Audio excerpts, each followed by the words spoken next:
Yeah,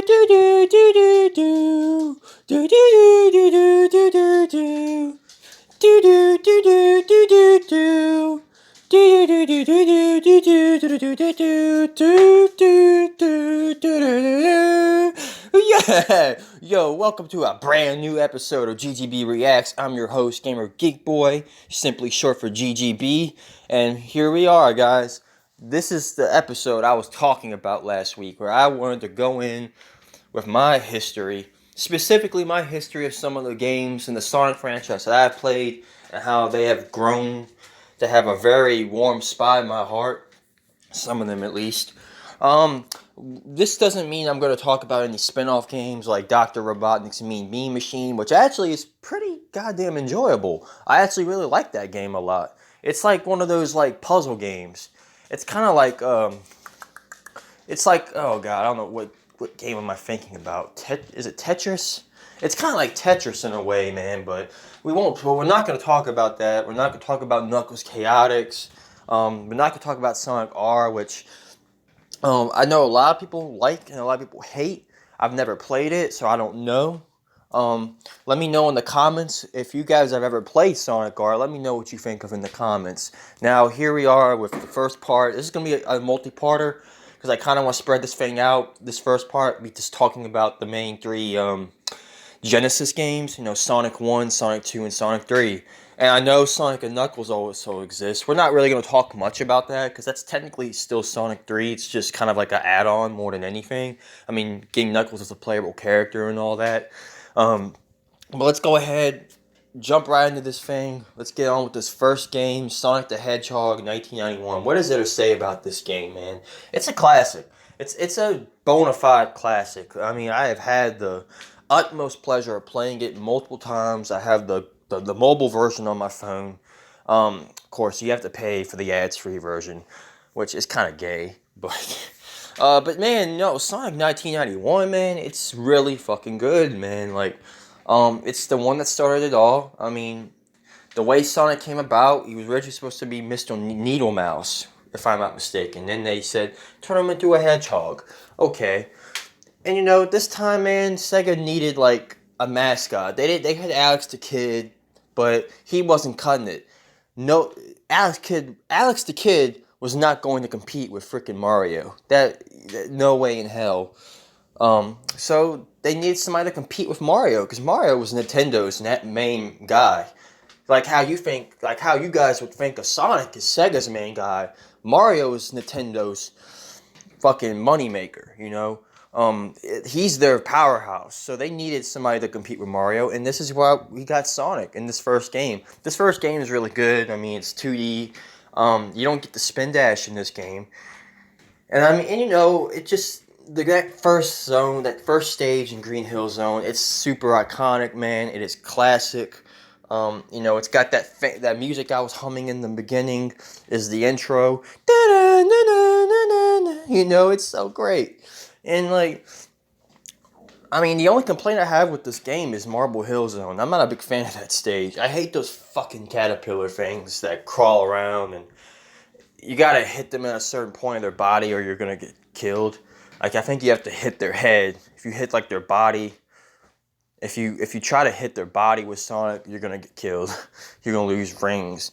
And you know, and that's the thing, the ring system, you know, if you get 100 rings, you get another life. The game's hard, I'll say that. It's super fucking difficult, man.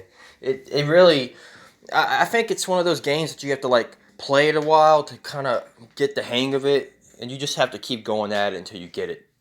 Because this is not one of those games where you're gonna get it all right the first time, unless you're a god of gaming or something. I don't think any of us are. I'm certainly not. I'm not perfect. But Sonic 1991, there's also a Game Boy Advance port for this game. I haven't really heard a lot of good things about that Game Boy Advance port. I've never played it, though. And I think, was it the Angry Video Game Nerd that did an episode on the Game Boy port? Or was it the IRA Gamer?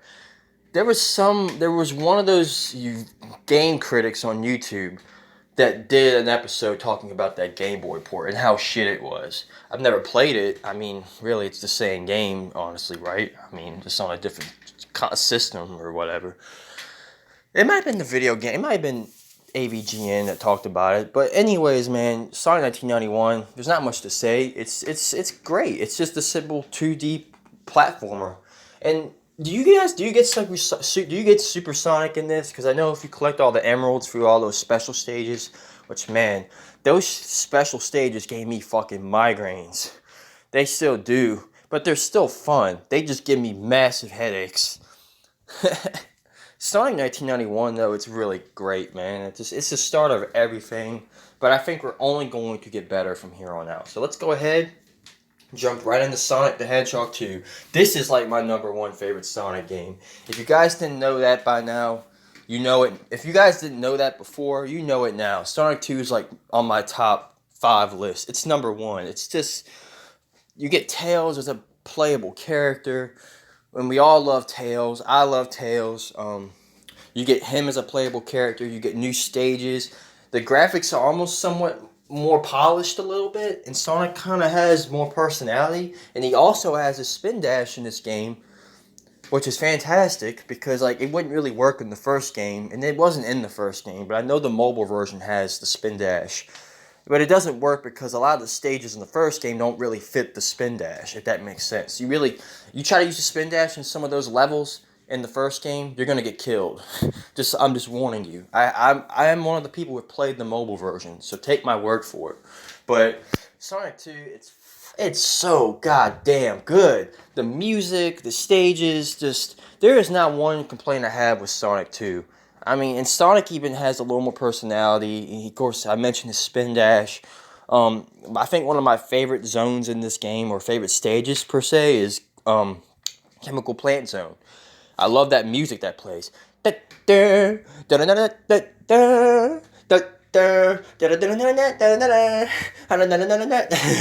so good.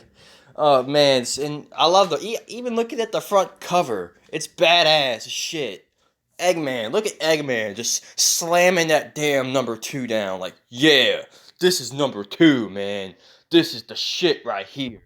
If we didn't go balls out in the first game, we're going balls out with this one. And they went balls the fuck out. This basically took the first game, what it did, and just basically added to it and enhanced it.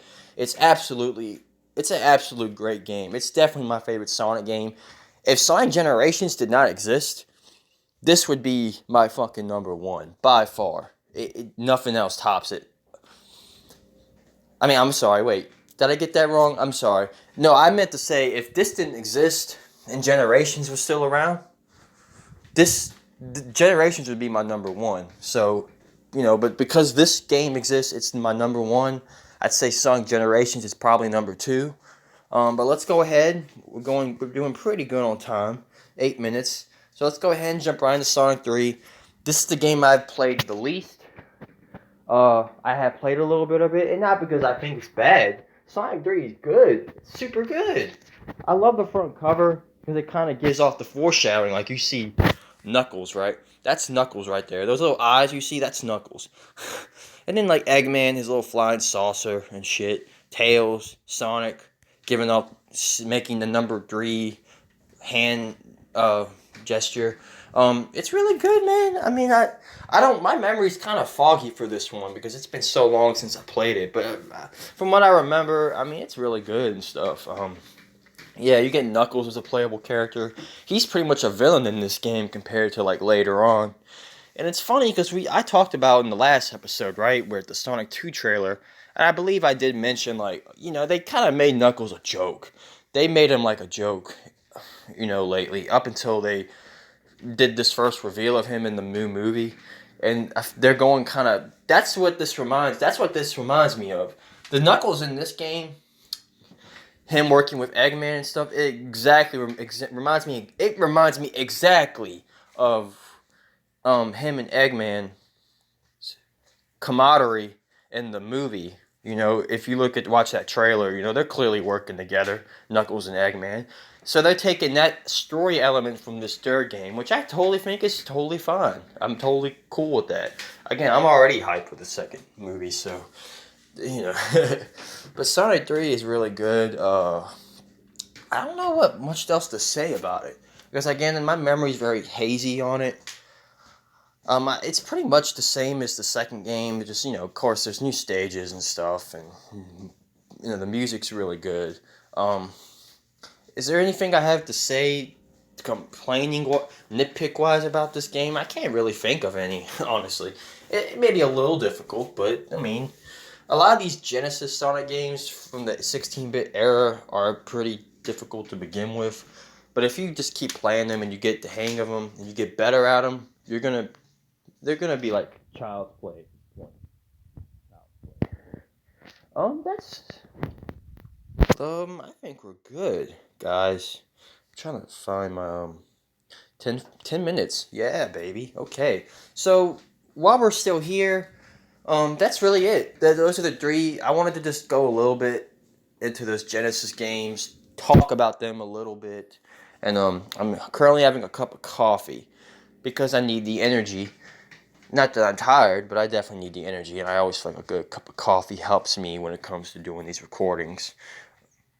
Um, yeah, I want to know what you guys thought of that next episode, which I meant to upload this yesterday, but I had some things going on, and I kind of got rushed for time. So, and I'm also got a lot of other exciting things going on, like my upcoming purchase of a brand new Xbox One, and that should be exciting because I've never had an Xbox One. And my Xbox 360 got the red ring of fucking death. Yeah, the death sentence for all Xboxes. Which this was like months ago. So I mean, I haven't had an Xbox for months. I haven't played any games for months. I mean, that does suck. But I mean, I've been technically playing games. I've been playing mobile games, but I mean like legit video games. My name is Gamer Geek Boy, okay? I gotta live up to that gamer part, okay? I'm a huge geek, you guys know that. And then I am a boy, so the name makes perfect sense. But yeah, that I wanted to let you guys know that, in case you didn't know that. I'm getting a new Xbox One. Um, Getting my first Xbox One actually. Is that new? But doesn't really make sense. But that's it, guys. Next episode, I want to kind of go into like some of the later games. Again, only talking about games that I've really played. Um, I Sonic Chaos. Can we talk about Sonic Chaos real quick? I don't have the image for it, but I'm gonna talk about that one just a little bit. Sonic Chaos. A lot of people may not recognize that game. I am not a big fan of it. I had the Sonic Mega Collection for the game for the PS2 a long time ago, and I remember that game being on there specifically. And I remember playing it and just being like, this kind of feels like Sonic 2, but just a lot worse. I mean, of course, you had Tails, I believe, in the game running around with Sonic, but it's just kind of weird. Like, the level design is very unappealing, and the gameplay is kind of sluggish to an extent. I'm not even a big fan of the music in Sonic Chaos, and then, like, the camera view, right? Like, I think the camera view is the worst thing about it, because, man, I remember playing Sonic Chaos and just being like, why the fuck is it zoomed in so much? Like, it kind of gives me a headache. And it's just so unappealing to look at, right? So I'm not a big fan of that game, but I have played it. So I wanted to mention Sonic Chaos, and then I have played Robotnik's Mean Bean Machine, but we're not gonna talk about that. As far as like I played Sonic 3D Blast. That game is fine for what it is. It actually wasn't made by Sega, if I remember correctly, and Sonic Team was made by a different developer. And a lot of people consider that to be the first full 3D Sonic game, but I personally think it's Sonic Adventure, which is a good segue into next week's episode, which I will be talking about Sonic Adventure 1 and 2. Sonic CD, by the way, I played a little bit of that. I can't say much about it. I think that's where Metal Sonic first appears. But then, it's Sonic Adventure, then we'll get into like some of the PS2 games, like Sonic Heroes, and then Shadow the Hedgehog, yeah. Shadow the Hedgehog. Yeah, that game just fucking blows ass. But we'll get into it. And then Sonic 06, I might even do a whole episode for that. Because that game's very fascinating to me in very different regards. But that's it, guys. Thank you for watching this episode. That was my history with Sonic, part 1. Next week, it's going to be a fun one. See you guys later. GGB out. Ta-da!